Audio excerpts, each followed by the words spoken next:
Okay, let's unpack this. We're doing a deep dive today into, well, the whole flagship conversation. And our source material is the Samsung Galaxy S24 5G. We've got this super condensed, very promotional summary in front of us. It's basically a list of powerful buzzwords to get you to click buy. It really is. I mean, the source promises lightning fast performance, pro-grade cameras, and premium durability. Exactly. So our mission here is to get past that marketing language and give you the real technical breakdown.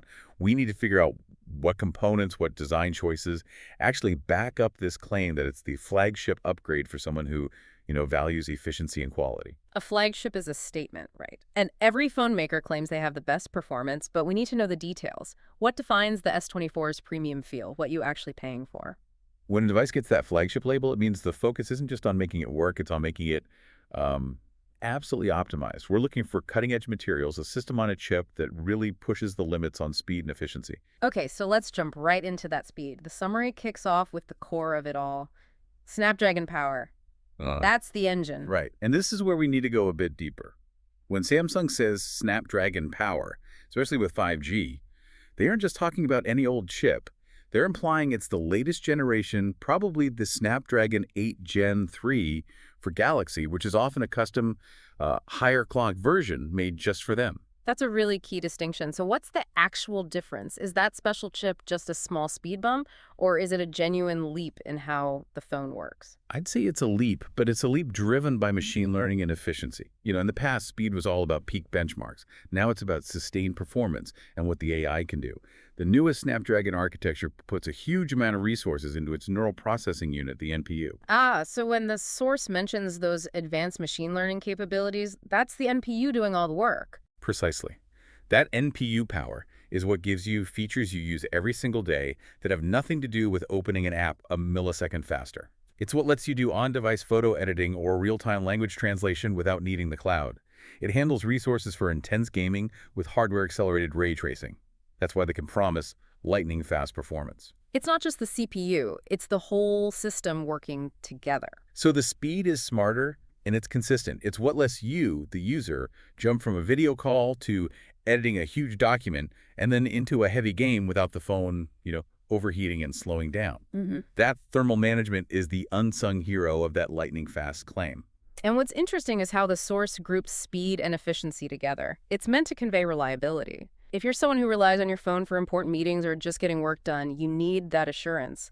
This powerful core is what makes the next key feature possible, the visuals. That's a good transition. All that power needs a canvas, a really good canvas. The source calls it a stunning AMOLED display. The visual part is so important. A premium phone has to look great in any lighting. But instead of just talking about the basics of AMOLED, we all know it means great contrast, let's get into the specs that really define the S24 experience. We're talking about things like peak brightness and dynamic refresh rate. Okay, so why is peak brightness such a big deal? I mean, beyond just looking nice indoors. It's all about using your phone in direct sunlight. A true flagship display, like what's implied here, can push brightness way past 2000 nits. This means you can actually read your screen perfectly even on a super sunny day. And we also have to assume it uses LTPO technology.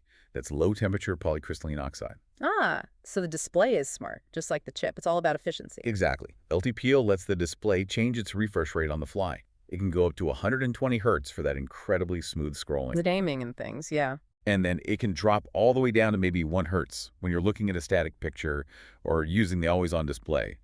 That dynamic range is the real secret behind the stunning label.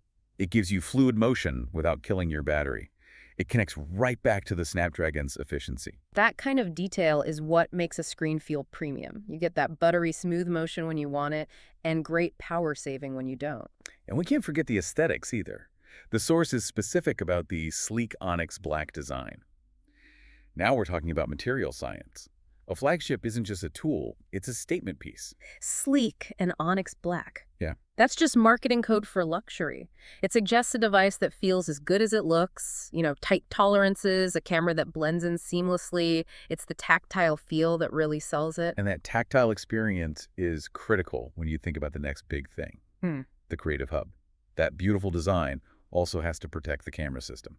Let's move to the camera then, because for so many people, their phone is their only camera. The source brings up two linked ideas: pro-grade cameras for jaw-dropping shots. When a company calls a camera pro grade, they're setting a very high bar. Okay. It means we're moving past just counting megapixels.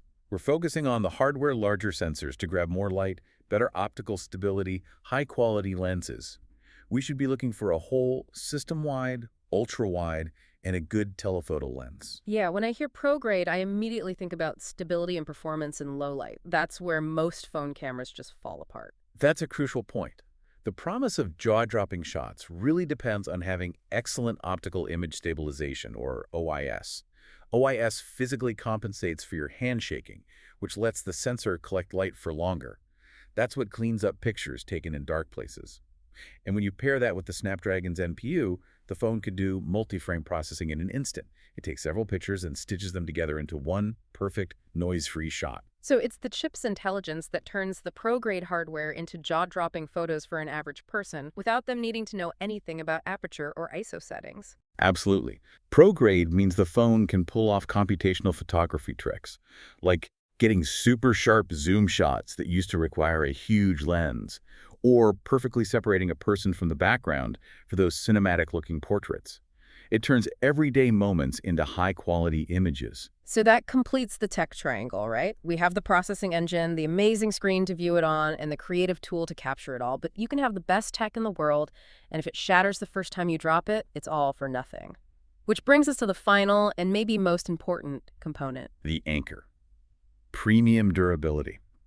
This is completely non-negotiable for a flagship. It signals that the device is resilient, and we have to assume that means they're using specific high-end materials. Okay, let's name them. What actually makes a modern smartphone premium durable? It starts with the frame. Instead of regular aluminum, a flagship will use a tougher material, often called something like armor aluminum. It's much more resistant to scratches and bending. Second, the glass on the front and back has to be the best available, probably the latest Gorilla Armor or something similar.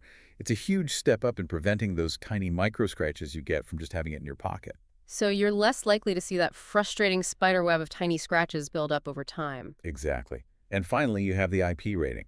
For a true flagship, premium durability absolutely has to include an IP68 rating. The 6 means it's totally sealed against dust, and the 8 means it can survive being submerged in water. All of those things together are what back up that durability claim. It's the peace of mind that really justifies the price. And when you combine that protection with the Snapdragon performance, the LTPO display, and that pro-grade camera, you start to understand why the source just sums it all up as all in one. That phrase is really the perfect summary. It's telling you that you don't have to choose between power or visuals or creativity or toughness. You're getting a device that's strong on the inside and on the outside. So for you, the listener, we've peeled back those marketing layers to find the core tech. The Snapdragon chip, LTPO, OIS, IP68, Armor aluminum. That really makes the S24 a true high-end upgrade. You can now make a decision based on concrete features, not just adjectives.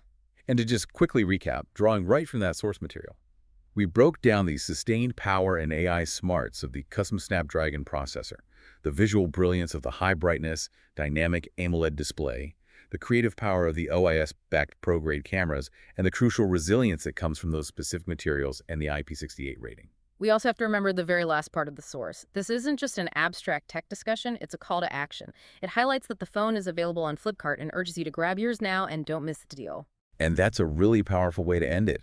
We've just established that the S24 is built for the long haul. That Armor aluminum frame, that Gorilla Armor screen, it's engineered to last for years. So what does it all mean when you put those two things side by side? We've just spent all this time on the promise of premium durability, suggesting a device built to last. But the final message is this urgent push to buy it right now. It creates a fascinating tension, doesn't it? Yeah. What does that immediate pressure to buy, combined with such a strong emphasis on long-term physical durability, tell you about what we expect from high-end tech today? It suggests that the thing that makes a phone obsolete isn't that it breaks anymore. It's that the technology evolves. The phone might be built to last 5 years, but the speed of software and AI will completely redefine lightning fast in maybe 18 months. It forces the very definition of flagship to constantly reset.